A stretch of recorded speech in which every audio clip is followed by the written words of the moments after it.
وہ زمینیں جہاں زمین کا پانی میسر نہیں، فقط بارانی زمین ہے، بارش کے پانی پر اس کا گزارا ہے، تو آپ دیکھ لیں بارش ہوتی ہے تو اس زمین سے سبزیاں بھی اگتی ہیں، گندم بھی تیار ہوتی ہے، اور پھلدار درخت پھل بھی لاتے ہیں، پھولدار درخت پھول بھی لاتے ہیں، اور سبزیاں اور مویشی اور جانوروں کا چارہ بھی اسی زمین سے حاصل ہوتا ہے۔ یہ سب کرنے والا کون ہے؟ اللہ ہے۔ تو ایسا کچھ تمہاری آنکھوں کے سامنے ہو رہا ہے، تم خود اپنی آنکھوں سے دیکھ رہے ہو، جیسے کہ گزشتہ میں ایسی تفصیل گزر چکی کہ درختوں کے دانے، بیج جس کا نام ہے، تم بوتے ہو، گندم اور دیگر اجناس کے تم دانے بوتے ہو، بیجتے ہو، پھلوں اور سبزیوں کے بیج تم زمین میں ڈال دیتے ہو، وہ زمین میں جا کر گل سڑ جاتے ہیں۔ یہ مثال ہے، اس بات کی مثال اور اس بات کی دلیل ہے جو تم نے کہا کہ ہم زمین میں مل کر گل سڑ جائیں گے، گل مل جائیں گے، تو پھر ہمیں کیسے زندہ کیا جائے گا؟ اب تم غور کرو، وہ اللہ کہ تم نے بیج زمین پر بویا اور زمین پر وہ بیج گل سڑ گیا ہے، مٹی میں مل گیا ہے، اب اس میں سے تنا کہاں سے آئے اور تنے کے اوپر پھول کہاں سے آئے، وہ پھول پھل میں کیسے تبدیل ہوئے، اور اس میں بیج ایک بویا ہے، سینکڑوں اور ہزاروں پھل آتے ہیں۔ دیکھو گندم کا بھی ایک ہی بیج ہے، آلو بوتے ہیں ایک ہی بیج ہے، درخت بوتے ہیں تب بھی بیج ایک ہی ہے۔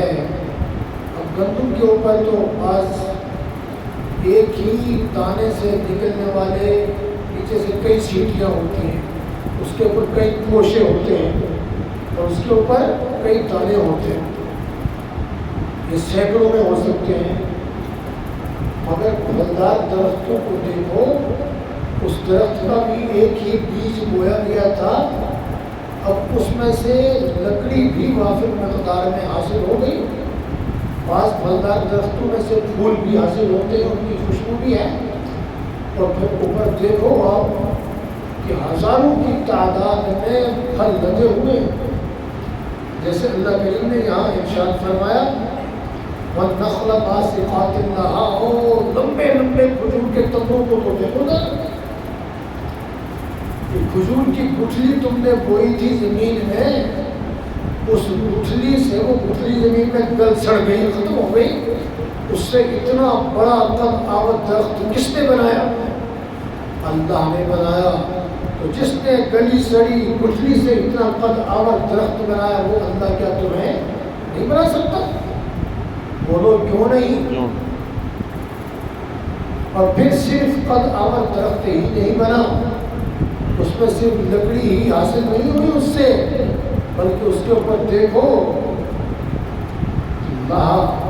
طلع نضید، خوشے پر خوشے چڑھے ہوئے، تہ پتے، ایک درخت میں ہزاروں اور بعض میں لاکھوں کے حساب سے کھجوریں لگتی نہیں لگتی۔ یہ سب کچھ کرنے والا اللہ تمہیں دوبارہ زمین سے پیدا کیوں نہیں کر سکتا؟ اور یہ تو جنات وحب الحصید والنخل باسقات لها طلع نضید، یہ سارا کچھ کیا ہے؟ رزق للعباد، یہ تو تمہاری خوراک ہے، تمہارے لیے سارا کچھ اللہ نے پیدا فرمایا ہے۔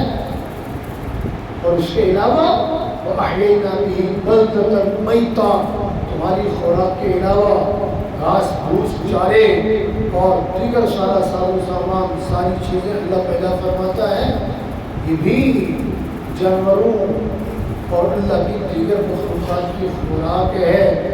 تو جس اللہ نے یہ سب کچھ اگایا پیدا کیا، اس مثال کو مد نظر رکھ کر اپنے اوپر تصور کرو، کذالک الخروج، یوں ہی اللہ زمین سے تمہیں بھی پیدا پیدا کرے گا. جیسے یہ سارے پھل فروٹ والے درخت اگائے، کھیتیاں اور سبزیاں اگائی، ویسے ہی اللہ زمین سے تمہیں بھی اگائے گا. اللہ کرے ان حقائق کو سمجھتے اور اس پر عمل کرنے کی توفیق عطا فرمائے.